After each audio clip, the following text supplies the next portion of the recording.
ईशावास्योपनिषद के संबंध भाष्य का विचार कल संपन्न हुआ। मूल मंत्र का विचार भी प्रारंभ हुआ था। ईशावास्यम इदम सर्वम यत्किंच जगत्यान जगत, ये जो पूर्वार्ध है इसका विचार हम लोग कर चुके हैं। इसमें विचार तथा भावना रूप दो साधनों का विधान हुआ है।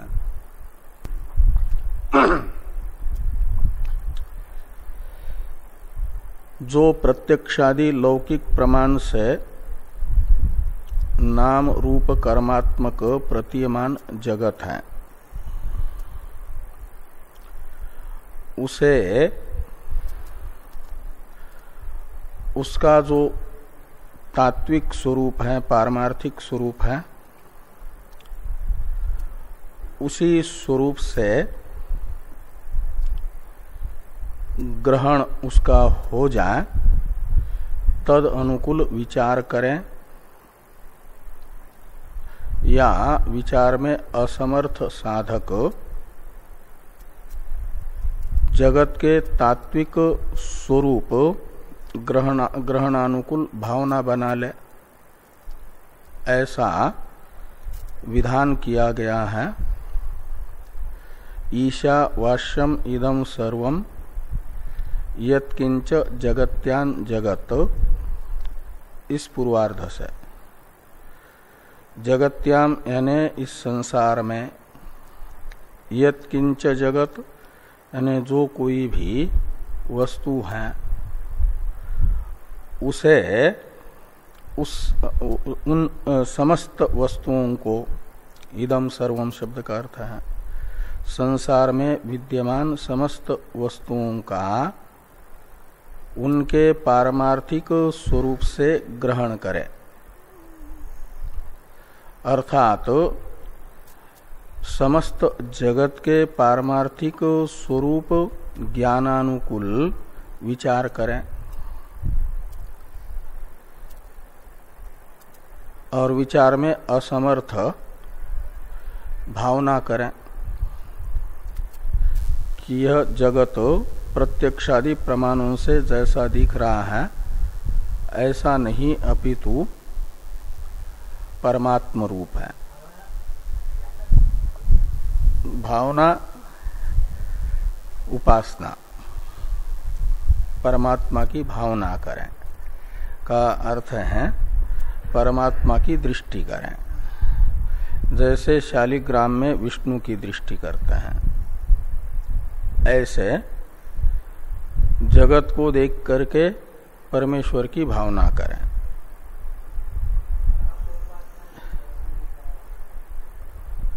अहंग्रह उपासना और निधिध्यासन में ये अंतर है कि अहंग्रह उपासनाएं सगुण की होती हैं, निधिध्यासन परोक्ष निश्चय पूर्वक परमात्मा का यानी निर्विशेष परमात्मा का आत्म रूप से ग्रहण है। इतना ही अंतर है। जो निरुपाधिक का मय के रूप में चिंतन निधिध्यासन है,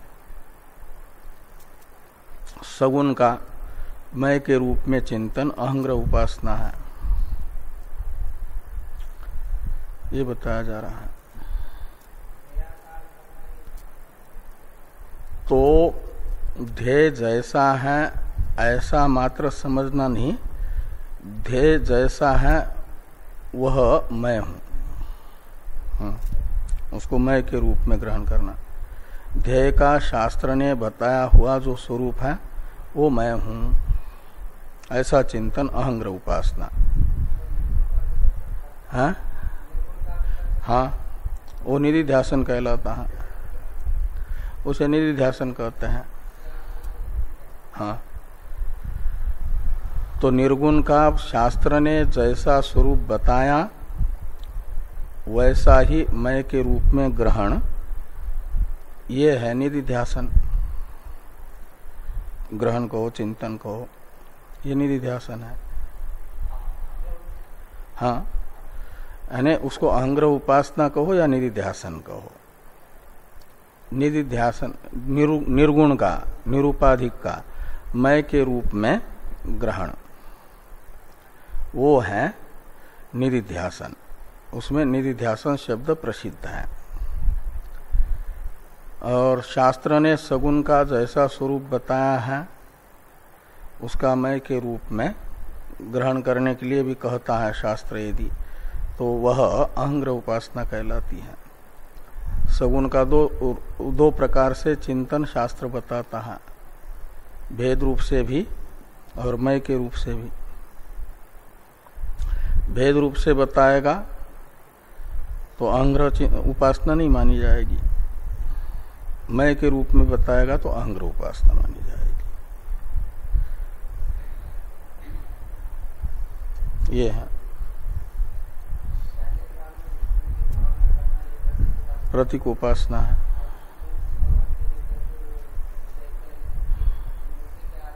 वो भी प्रतीक उपासना है। चतुर्भुज मूर्ति बना करके उस मूर्ति को विष्णु के रूप में ग्रहण करना, ये भी प्रतीक उपासना मानी जाती है। प्रतीक उपासना में आलम्बन प्रधान होता है और जिसका चिंतन किया जा रहा है वह गौण होता है, तो प्रतीक उपासना कहा जाता है। हाँ, और अहंग्रह उपासना में प्रतीक गौण होता है और ध्येय जो है प्रधान होता है, ये माना जाता है। तो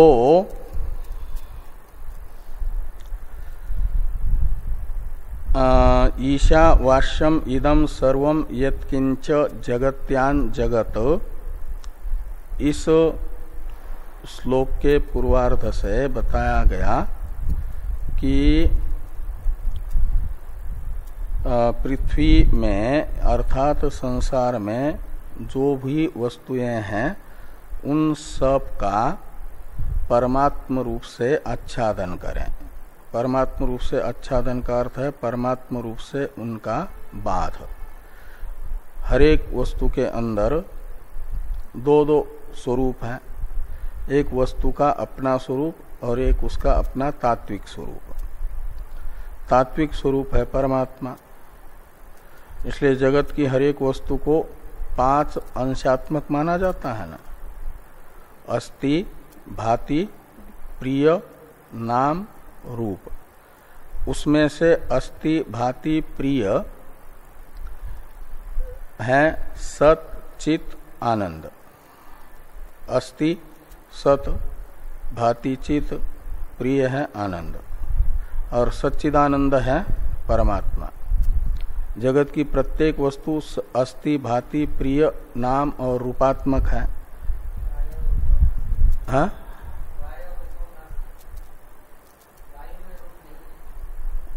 रूप शब्द का अर्थ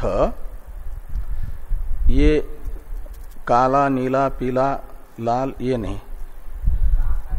रूप का अर्थ होता है यानी 2, एक शब्द और एक अर्थ। नाम से लेना है शब्द और रूप शब्द से लेना है अर्थ को। रूप्यते शब्देन अभिव्यज्यते यत्तद रूपम, ऐसी रूप शब्द की व्युत्पत्ति करते हैं तो रूप शब्द का अर्थ होता है शब्द से अभिव्यक्त होने वाली वस्तु, उसका अर्थ अभिधेय। तो वायु शब्द है और वायु शब्द का जो अर्थ है जिसे अभिधेय कहा जाता है वो है रूप, उसे रूप कहते हैं। शब्द का अर्थ, वाच्यार्थ, वो रूप है। इसलिए वायु में भी, वायु यह नाम है वायु का और रूप है वाति गच्छति इति वायु, गमन क्रिया करता, वो वायु का रूप है। तो नाम और रूप ऐसे आकाश में भी नाम भी है रूप भी है। आकाश ये नाम है और अवकाश ये स्वरूप है उसका, उसे रूप कहा जाता है। नाम रूप जब कहते हैं जगत है नाम रूपात्मक ही, तो उस समय रूप शब्द का अर्थ नील पीतादि नहीं, अपितु रूप का अर्थ है जो उसका अर्थ है शब्द का। हाँ हाँ, गुण नहीं, वो जो अर्थ है शब्दार्थ, शब्द और उसका अर्थ है। तो आकाश एक शब्द है, उसका अर्थ है अवकाश, वो उसका रूप है। आकाश नाम रूपात्मक है जब कहते हैं तो आकाश ये शब्द और आकाश शब्द का जो अर्थ है अवकाश, इन दोनों को हटा दें तो आकाश नाम की कोई वस्तु नहीं है। ऐसे वायु कहते हैं तो वायु शब्द, पवन, वायु इत्यादि शब्द और उनका अर्थ वो रूप है। तो अस्ति, भाति, प्रिय ये जो वस्तु के तीन अंश हैं, यह उनका तात्विक स्वरूप है, तात्विक स्वरूप को बताता है। और नाम तथा रूप बताता है उनके विकारात्मक स्वरूप को, कार्यात्मक स्वरूप को। तो यहाँ इदम सर्वम शब्द से जगत्याम यत्किंच इदम सर्वम, इतने शब्दों से लेना है जगत की हरेक वस्तु का नाम और रूप। इदम सर्वम शब्द से लिया गया प्रत्येक वस्तु का नाम और रूप। यह ईशावास्यम, इसमें ईशा इस तृतीयांत शब्द से लेना है उन वस्तुओं का जो शुरू में बताया हुआ अंश त्रयात्मक स्वरूप। अस्ति, भाति, प्रिय शब्द से बताया गया सच्चित आनंद स्वरूप। तो ईशा का अर्थ निकलेगा सच्चिदात्मना, सच्चिदानंदात्मना, ईशा शब्द का अर्थ निकलेगा सच्चिदानंद स्वरूप से। प्रत्येक वस्तु के अंदर अन्वित जो सच्चिदानंद स्वरूप है, उस स्वरूप से हरेक वस्तु का जो नाम रूपात्मक स्वरूप है वह आच्छादनीय है, का अर्थ है बाधनीय है, बाध योग्य है। जब हरेक वस्तु को सच्चित आनंद रूप से ग्रहण करेंगे तो उनका अपना जो विशिष्ट नाम तथा रूप है कार्यात्मक वो नहीं रहेगा। जैसे सोने से बने हुए आभूषणों को मात्र सुवर्ण तत्व रूप से ग्रहण करता है कोई, तो उन आभूषणों का अपना जो नाम रूप है किरीट, कुंडल, कंकण, ग्रैवेयक आदि, ये जो नाम और रूप है आकार वो नहीं रहता, क्योंकि चित्त में एक समय एक ही वृत्ति बनती है। जब सच्चिदानंदाकार बनेगी, तत्वाकार बनेगी वृत्ति, तो नाम रूपात्मक जो विकार है वो विकारात्मक नहीं रहेगी।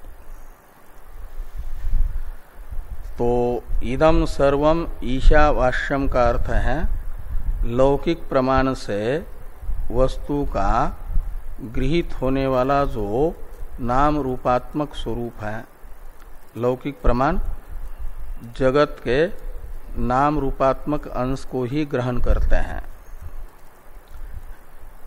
वस्तु का जो तात्विक स्वरूप है अस्ति, भाति, प्रिय, वह लौकिक प्रमाणों से अज्ञात रहता है, मात्र तदात्म उसी रूप से अन्वित नहीं, गृहीत नहीं होता।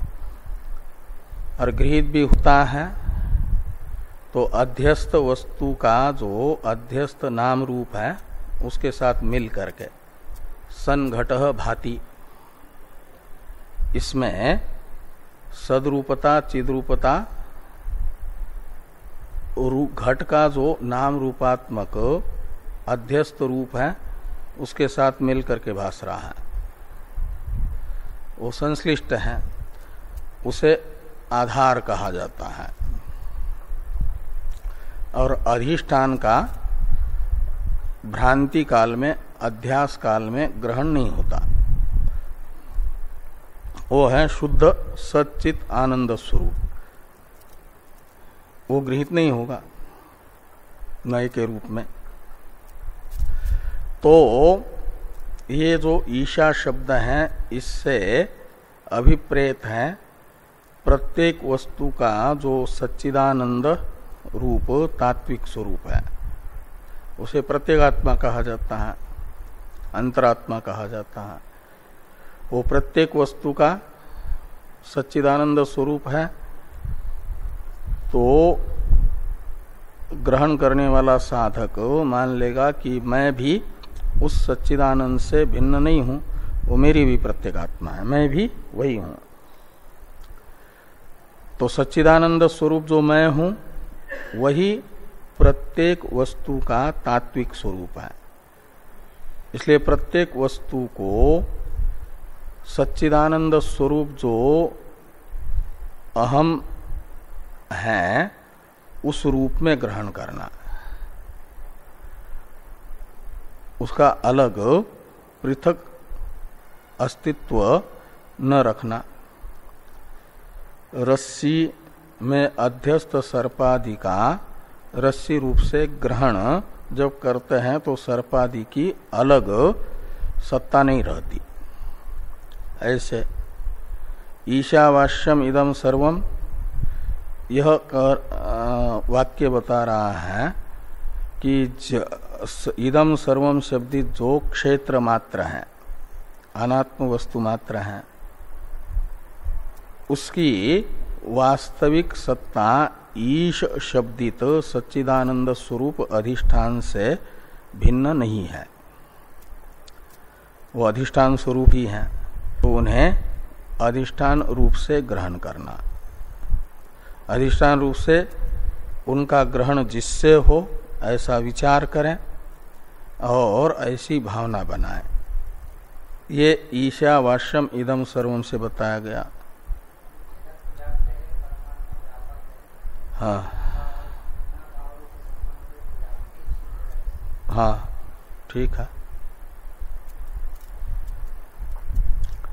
परमात्मा व्यापक है इसलिए जगत के बिना भी रहता है, वन्नी धुएं के बिना भी रह सकता है, लेकिन व्याप्य धुआं वन्नी के बिना नहीं रहता। ऐसे परमात्मा का अस्तित्व जगत के बिना भी है, लेकिन जगत का अस्तित्व परमात्मा के बिना नहीं है। हाँ, अब आगे कहते हैं कि तेन त्यक्तेन भुंजी था। तो त्यक्तेन में अक्त प्रत्यय भाव अर्थ में होने से अर्थ निकलेगा त्याग, त्यक्त शब्द का, और त्यक्तेन का अर्थ निकलेगा त्यागेन, और तेन शब्द का अर्थ है श्रुति प्रसिद्धेन। तो श्रुति प्रसिद्ध जो त्याग है उस त्याग से भुंजी था का अर्थ है पालये था, पालन करें। त्याग, पालन का साधन त्याग को बताया जा रहा है। श्रुति प्रसिद्ध त्याग रूपी साधन से रक्षा करें। किसकी रक्षा करें? तो आत्मानम। तो आत्मा है तत्व, तो तत्व की श्रुति प्रसिद्ध त्याग से रक्षा करें। तत्व की रक्षा का अर्थ होता है अपनी अहंता का तत्व में अवस्थान, स्वरूप अवस्थान, यही पालन है। अहंता का जो जगत का पारमार्थिक स्वरूप है उसी में निरंतर अवस्थान माना जाता है आत्मा का पालन। आत्मा जैसा है वैसा ही हमारे अनुभव का विषय बन रहा है। यदि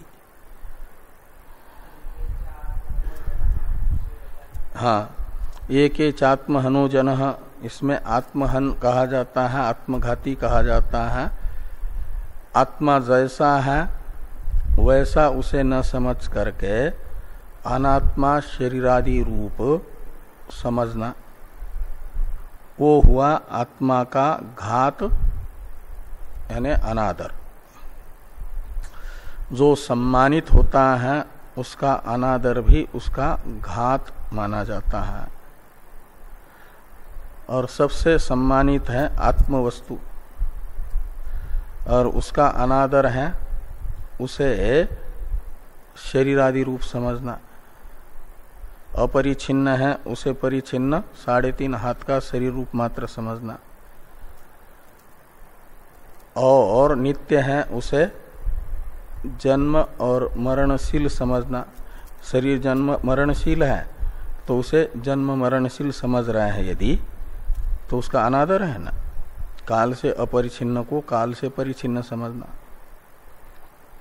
और सब वस्तुओं का वो पारमार्थिक स्वरूप होने से प्रत्येक वस्तु से अभिन्न है, कोई भी वस्तु उससे भिन्न नहीं है, लेकिन उसे शरीर रूप मान लेंगे। जो अपनी भोगायतन रूप उपाधि है शरीर, तदात्मक ही मान लेंगे, तो बाकी शरीरों से भिन्न समझेंगे। और गवादि शरीरों से, देवादि शरीरों से भी मानव शरीर को भिन्न समझेंगे, और तदात्मक ही आत्मा है यदि, तो बाकी से अलग समझ रहे हैं ना। ये वस्तुकृत परिचिन्नता हो गई। जो वस्तुतः अपरिछिन्न है उसे वस्तुतः परिचिन्न समझना उसका अनादर है, ये आत्मघात है। ये आत्मा का पालन नहीं हो रहा है, आत्मा का घात हो रहा है। और तेन त्यक्तेन का अर्थ निकलेगा, जब हमने जगत की हरेक वस्तु का उसके तात्विक रूप से ग्रहण कर लिया, तो इस ग्रहण से प्रत्येक वस्तु का अपना अपना जो विशेष स्वरूप था नाम रूपात्मक, उसका त्याग हुआ ना, बाध हुआ। तो ये बाधात्मक जो त्याग है ज्ञान से हुआ, उस त्याग का, उसी त्याग से आत्मा का पालन करो का अर्थ है वो त्याग स्वरूप अवस्थान अनुकूल है। अपनी अहंता को फिर अनात्मा जो नाम रूपात्मक कार्यक्रम संघात है उसमें न जाने देना,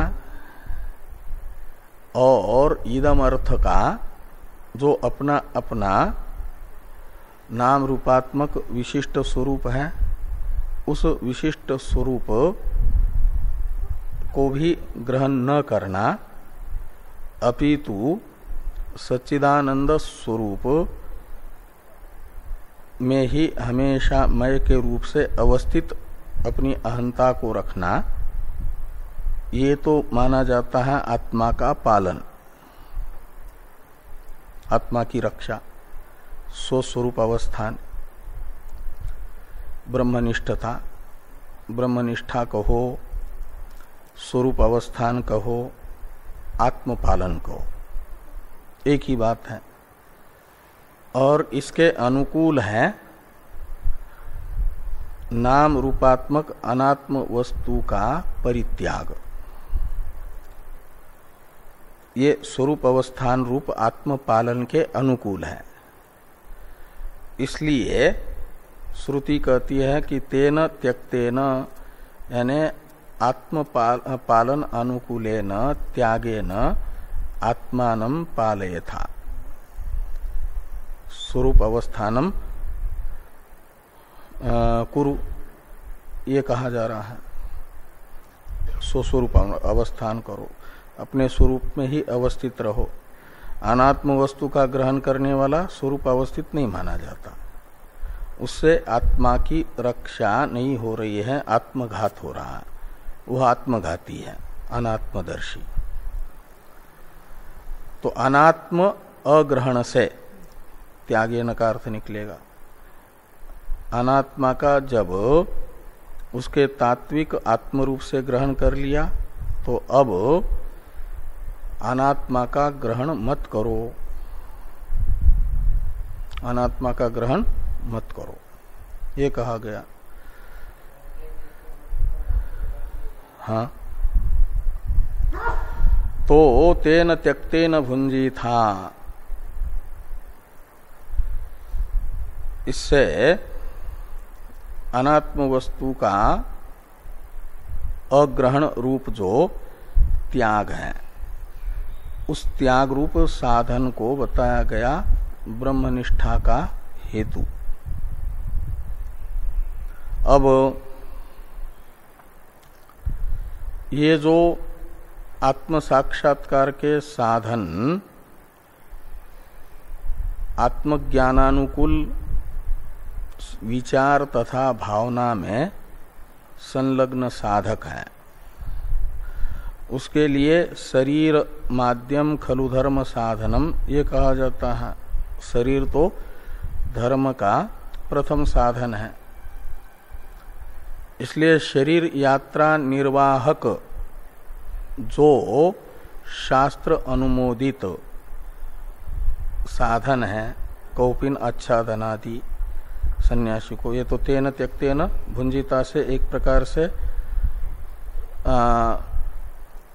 बाकी सबका त्याग बताया गया, सन्यास बताया गया।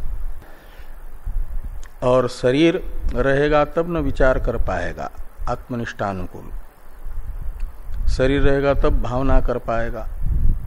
इसके लिए शरीर यात्रा निर्वाहक साधन की तो रखने के लिए अनुमति देती है श्रुति, और जितने से शरीर निर्वाह होता है उससे अतिरिक्त जो परिग्रह है उसका अपरिग्रह रूप साधन बता करके अनुमति नहीं देती। और किसी कारणवशात जो छोड़ा गया लौकिक साधन है, उस साधन विषयक पूर्व वासना से या कुसंगादि से फिर प्राप्ति की इच्छा हो जाए, तद विषयक रागादि हो जाए, तो श्रुति नियम विधि बता रही है सन्यासी के लिए, आत्मज्ञान की साधना करने वाले के लिए कि मां गृधः, तो गृधि धातु है अभिलाषार्थ में, आकांक्षार्थ में, तो मां गृधः का अर्थ है आकांक्षाम मां कार्षी, लुंग लकार का रूप है ना गृधा, मांगी लुंग सूत्र से, मां गृध में मां ये मांग निपात है, ग की तो इत संज्ञा होकर के लोप होता है, और मांग उपपद होने पर सब लकारों का अपवाद लुंग लकार होता है, मांगी लुंग सूत्र से। यहाँ विधि अर्थ में लुंग लकार आया है, प्राप्त था लिंग या लोट, उसका अपवाद मांगी लुंग से लुंग हुआ, और वो फिर टीप वगैरह हो करके, टीप क्या सिप हुआ, सिप का स बसता है उसको विसर्ग हुआ, और वो चंग आदि होकर के बन जाता है गृधा। और मांग उपपद रहते हुए जो प्राप्त रहेगा अडागम वो नहीं होगा, न मांग योगे सूत्र से निषेध होगा ना, मैं तो अगृध हो जाता, लेकिन अट आगम नहीं हुआ, न मांग योगे से निषेध हुआ। तो मां गृध का अर्थ होता है आकांक्षा मत करो। तो आकांक्षा तो सविषय नहीं होती है, उसका विषय होता है ना। तो ये कहा कि आकांक्षा मत करो, यानी किस विषय का आकांक्षा को मना किया जा रहा है? तो कहते हैं कस्यस्विद धनम। तो धनम मां का गृध, तो धन की अपेक्षा मत करो। धन यानी वित्त, और वित्त दो प्रकार का होता है, मानुष वित्त, दैव वित्त। मानुष वित्त होता है कर्म का साधन, और दैव वित्त होता है ब्रह्मलोक प्राप्ति का साधन। और ये धन उपलक्षण है प्रजा का भी, इसलिए धनम का अर्थ है लोकत्रय प्राप्ति का साधन भूत श्रुति ने बताया हुआ जो क्रमतः प्रजा, कर्म तथा दैववित्त, इन तीनों को धन शब्द से लेना। तो धनम मा गृध का अर्थ है लोकत्रय जो संसार अंतःपाती फल है। लोकत्रय है यह पृथ्वीलोक, स्वर्गलोक, ब्रह्मलोक, और इन्हीं की प्राप्ति की कामना यदि तुम्हारे अंदर होगी तो फिर इनके प्राप्ति के साधनों को भी चाहोगे। फलेच्छा उपाय इच्छा की जनक होती है ना। तो ये जो उपाय है धन से उपलक्षित पृथ्वी लोक प्राप्ति का साधन प्रजा, प्रजया अयम लोको जय, और कर्मणा पितृलोक, पितृलोक यानी स्वर्गलोक, उसके प्राप्ति का साधन कर्म। विद्या देवलोक, विद्या है दैव वित्त, उससे देवलोक की प्राप्ति होती है का मतलब ब्रह्मलोक की प्राप्ति होती है। और ये पृथ्वीलोक, स्वर्गलोक, ब्रह्मलोक संसारांतपाती है, इसलिए इन्हें संसार ही माना जाता है। और संसार प्राप्ति के साधन धन से उपलक्षित प्रजा और मानुष वित्त साध्य कर्म तथा दैव वित्त साध्य और दैव वित्त एक, इन तीनों को, तीनों विषय को आकांक्षा मत करो, साधन विषयक आकांक्षा मत करो, ये कहा जा रहा है। क्योंकि पहले तुम त्याग चुके हो, तेन त्यक्तेन भुंजिता में बता, और त्यागे हुए न तो अपने धन की, कस्यस्विद शब्द बता रहा है, न अपने साधन की त्यागे हुए, न दूसरे के साधन की धन की अपेक्षा करे। कस्यचित यानी किसी के भी, कश्यापि धनम मा गृध, किसी के भी धन की आकांक्षा मत करो। हाँ, ये पहले तो ये आक्षेपार्थ में नहीं, दूसरे इसमें आक्षेप आएगा। तो कस्यापि धनम मा कांक्षी, किसी के भी धन की आकांक्षा मत करें, न तो त्यागे हुए अपने धन की, न दूसरे के धन की, सेवकों के।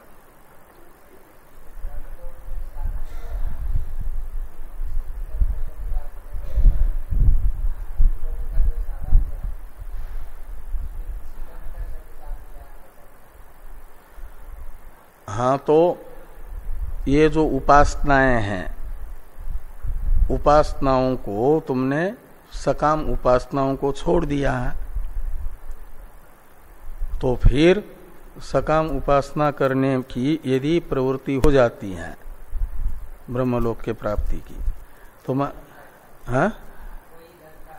हाँ, तो कोई धन वो अपना धन हो गया, यानी त्यागा गया जो दैव वित्त रूप अपना धन है उसकी आकांक्षा मत करो, ये अर्थ निकलेगा।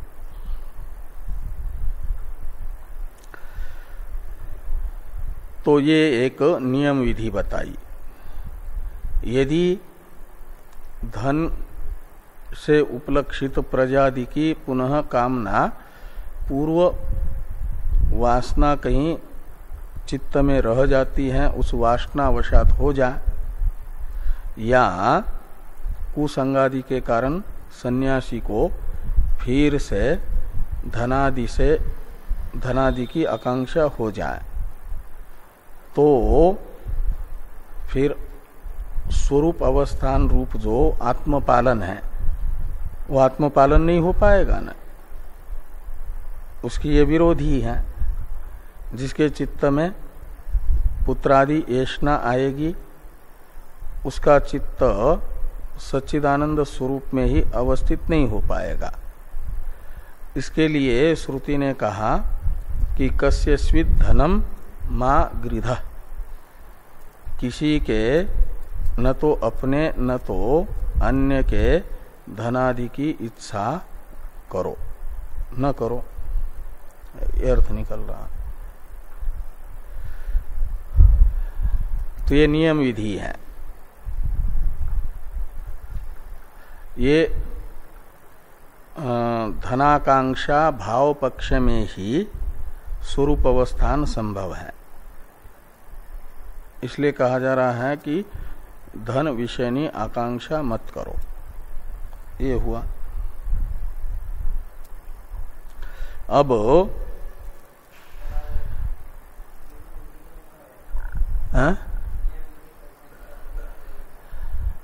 अपूर्व विधि होता है अप्राप्ति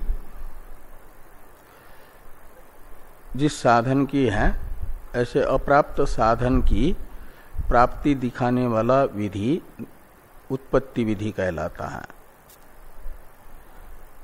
किसी भी प्रमाणांतर से जिस साधन की साध्य के प्रापक साधन के रूप में प्राप्ति नहीं है, ऐसा साधन बताने वाला विधि वाक्य कहलाता है उत्पत्ति विधि, अपूर्व विधि। और नियम विधि होता है जिस साध्य की प्राप्ति के अनेक साधन हैं, उनमें से एक साधन विशेष से ही साध्य की प्राप्ति का नियम बनाने के लिए एक साधन विशेष का विधायक वाक्य वो होता है नियम विधि। उससे साधनांतर का व्यावर्तन हो जाता है। जैसे व्रीहीन अवहंती का मतलब धान को कूटता है, किसके लिए? तो कूटना रूप जो साधन है उसका फल है वितुषीकरण। वितुषीकरण कहा जाता है छिलके को अलग निकालना, चावल को अलग करना छिलके से, छिलका रहित करना धान को, धान से चावल को। तो छिलका रहित करने के लिए साधन केवल कूटना ही नहीं है, सीधे मशीन से भी छिलका अलग चावल अलग हो सकता है, या थोड़े से चावल धान में से चावल निकालने हैं यदि, तो नाखून आदि से भी छिलके को अलग करके चावल निकाला जा सकता है। तो ऐसे कई एक साधन है, कूटना भी एक साधन है। उनमें से बाकी साधनों की जिस पक्ष में प्राप्ति होगी वितुषीकरण करने के लिए, उस पक्ष में अवघात अप्राप्त रहेगा ना, तो उस पक्ष में अप्राप्त अवघात रूप साधन का विधान करने के लिए नियम विधि है व्रीहीन अवहंती का अर्थ है नियम से। यज्ञ में उपयोग के लिए जब वितुषीकरण करना होगा तो वह अवघात से ही करें, मशीन आदि साधनांतरों से नहीं। ये नियम विधि है। और परिसंख्या विधि माना जाता है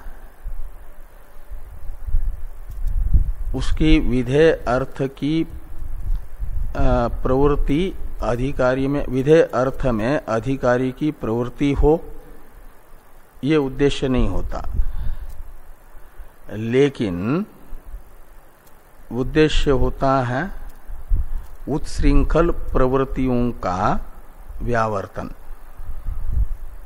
परिसंख्या विधि, जैसे परिसंख्या विधि माना जाता है शेनेन अभिचरण यजेत, ये वैदिक विधि परिसंख्या विधि है।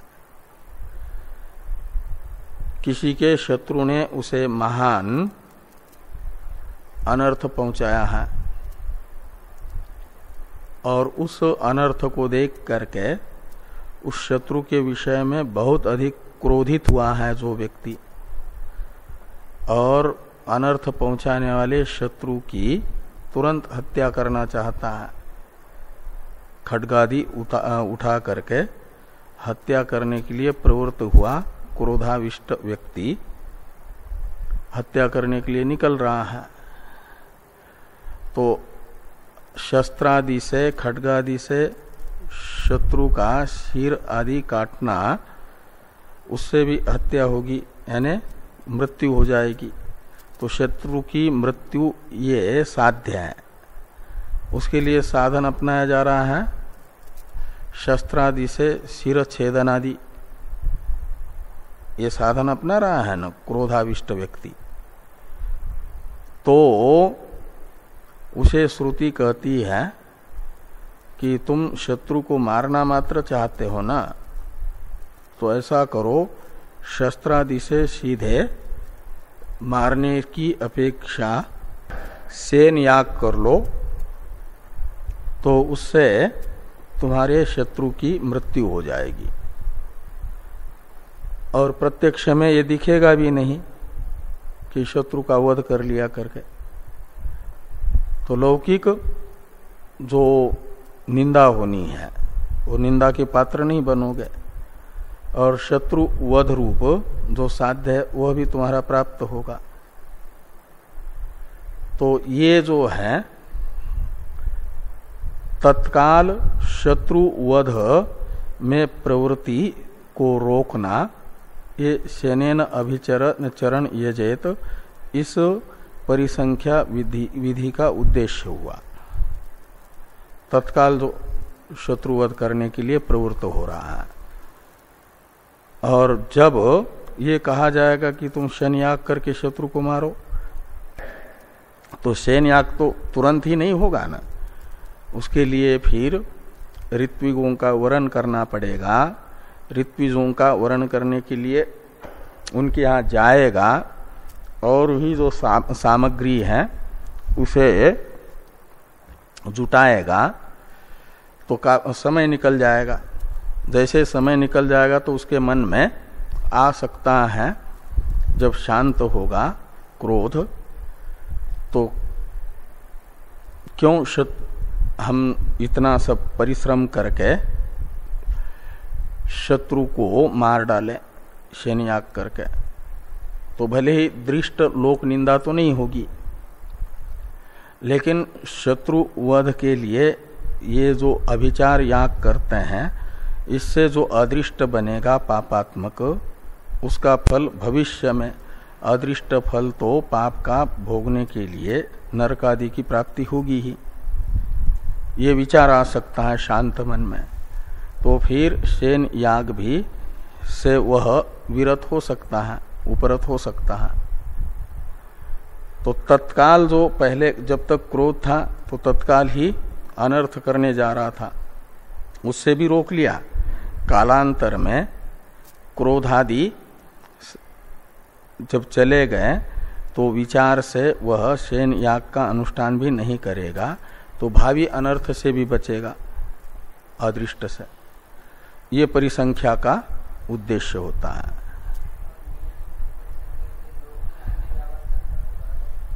हाँ?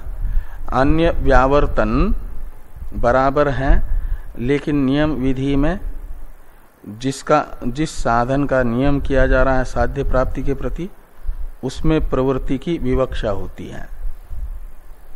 वो अभिप्रेत होता है कि साधक अवघात करें करके, अन्य साधन का व्यावर्तन हुआ, लेकिन यहाँ अभिचार याग करें, सेन याग का अनुष्ठान करें, ये विवक्षित नहीं है, अभिप्रेत नहीं है।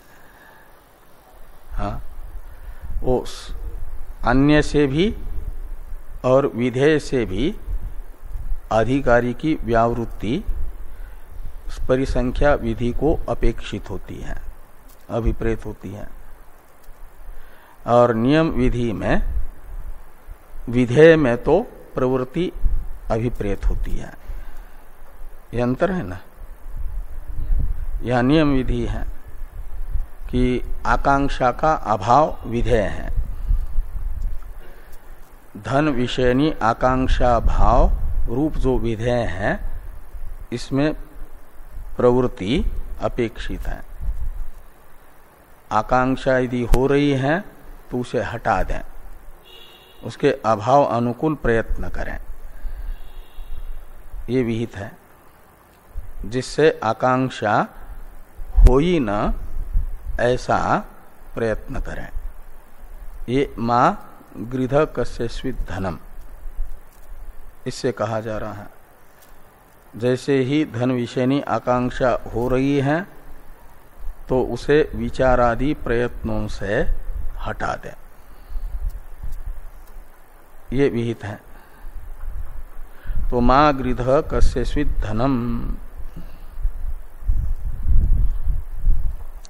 तो इस प्रकार ये जो मूल मंत्र है इसका विचार पूरा हो जाता है।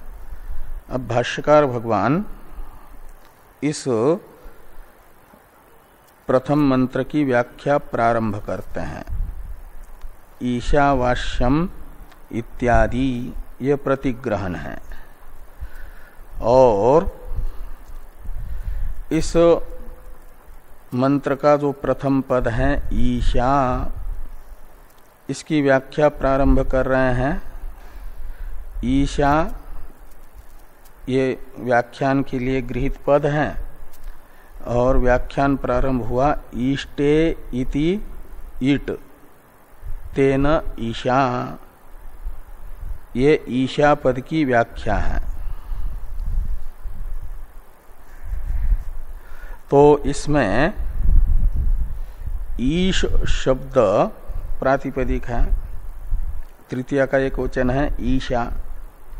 तो ईश इस प्रातिपदिक की निष्पत्ति बताई गई ईष्टे इति इट, इससे ईश इस प्रातिपदिक का ही प्रथमा का एक वचन है ईट। तो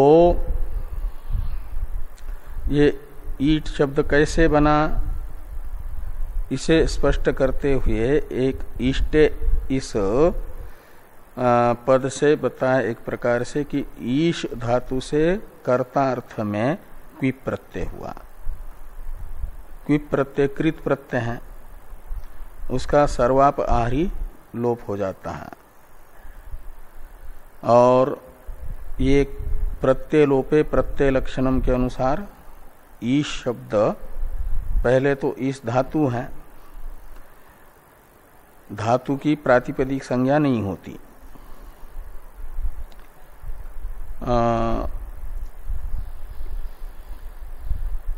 क्या है प्रातिपदिक संज्ञा करने वाला सूत्र? अर्थवत धातुर प्रत्यय प्रातिपदिकम, इसमें अधातु बताया ना। ऐसा अर्थवत शब्द स्वरूप प्रातिपदिक संज्ञक होता है जो धातु प्रत्यय तथा प्रत्यांत से भिन्न हो। अधातु अप्रत्यय से बताया गया। ऐसा अर्थवान शब्द स्वरूप प्रातिपदिक संज्ञक होता है जो धातु से भिन्न है। प्रत्यय से भिन्न है, प्रत्यांत से भिन्न है। तो ईश तो धातु है ना, इसलिए अर्थवान होने पर भी ईश का स्तुति रूप अर्थ है, शासन रूप ऐश्वर्य रूप अर्थ है। लेकिन अर्थवान शब्द स्वरूप होने पर भी धातु रूप होने से उसकी प्रातिपदिक संज्ञा नहीं होगी। इसके लिए फिर क्विप प्रत्यय कर दिया। क्विप प्रत्यय कृत है और उसका सर्वापारी लोप होने पर भी प्रत्यय लोपे प्रत्यलक्षण के अनुसार उसे माना जाएगा क्विबंत, क्विप प्रत्यांत। क्विप प्रत्यांत होने से इसकी हो जाएगी कृत तद्धित समासाश्च, इस सूत्र से प्रातिपदिक संज्ञा। कृदंत और तद्धितांत जो शब्द हैं, कृत प्रत्यांत तद्धित प्रत्यांत, उनकी तथा समास की प्रातिपदिक संज्ञा ये सूत्र करता है। तो क्विप प्रत्यय कृत है, तो कृत होने से ईश को माना जाएगा कृत प्रत्यांत शब्द स्वरूप। इसकी कृत तद्धित समासास्य सूत्र से कृदंत मान करके प्रातिपदिक संज्ञा होगी। प्रथमा के एक वचन में सु आकर के उस सु का भी लोप हो जाएगा। पदांत में श को तालव्य शकार को मूर्धन्य आदेश होता है। व्रश्च भ्रज इत्यादि एक सूत्र है ना, उससे। और मूर्धन्य शकार को फिर झलाम जो सुनते से ड होता है, वाव साने से ट होकर के ईट बन जाएगा। इष्टे इति ईट, ये प्रथमा का एक वचन हुआ और तृतीया है ना यहाँ पर, तो इसलिए कहा तेन ईशा। तो ईश इस प्रातिपदिक से टा विभक्ति आकर के और ट का लोप होने के बाद ईशा बना। का अर्थ हुआ ईट पदार्थ से इत्थम भाव अर्थ में तृतीया होने से ईश्वर रूप से ये अर्थ निकलेगा। इदम सर्वम आच्छादनियम के साथ अन्वय लगेगा। ये जो ईशा, इष्टे इति ईट, तेन ईशा इत्यादि भाष्य हैं, ईशावास्यम इत्यादि का अवतरण क्या नाम वो व्याख्यान रूप भाष्य है। इस व्याख्यान रूप भाष्य की अवतरण टीका है, इसे देखिए। व्याख्येयत्वम उक्त्वा प्रतिपदम व्याचष्टे ईशेति। ईशावास्यम इत्यादि मंत्रों में व्याख्येयत्व बताया गया। अनुबंध चतुष्टय से युक्त ईशावास्यादि मंत्र होने से व्याख्यान अर्ह है, व्याख्यान योग्य है। व्याख्येय कहा जाता है व्याख्यान योग्य को। तो व्याख्येयत्व का अर्थ है व्याख्यान की योग्यता, व्याख्यान अर्हता। ईशावास्यादि मंत्रों में बता करके व्याख्येत्व उक्त्वा का अर्थ है प्रतिपदम व्याचष्टे। प्रत्येक पद की अब व्याख्या भाष्यकार भगवान प्रारंभ करते हैं। ये 40वां अध्याय स्वतंत्र अनुबंध चतुष्टय से संपन्न होने से इस अध्याय के अर्थ ज्ञान को जो जानना चाहता है, प्राप्त करना चाहता है, उसे इस 40वें अध्याय का तात्पर्य अर्थ ज्ञात हो, इसलिए व्याख्यान भाष्यकार भगवान प्रारंभ करते हैं। क्योंकि व्याख्यान योग्य ही है ये 40वां अध्याय। यदि कर्म का शेष होता तो अलग व्याख्या न होता, लेकिन कर्म शेष नहीं है, ये बताया गया। अब प्रत्येक पद की व्याख्या कर रहे हैं, उसमें से पहला पद है ईशा। तो ईशा, इसमें ईश धातु हैं, ये कह रहे हैं इष्टे इति ईट। ये जो व्युत्पत्ति बताई, इसमें क्या धातु है, क्या प्रत्यय है, इसका विश्लेषण कर रहे हैं टीकाकार। कि ईश ऐश्वर्ये अस्य धातोः क्विपि लुप्ते कृदंत रूपम ईट तस्य तृतीयक वचनम ईशा इति।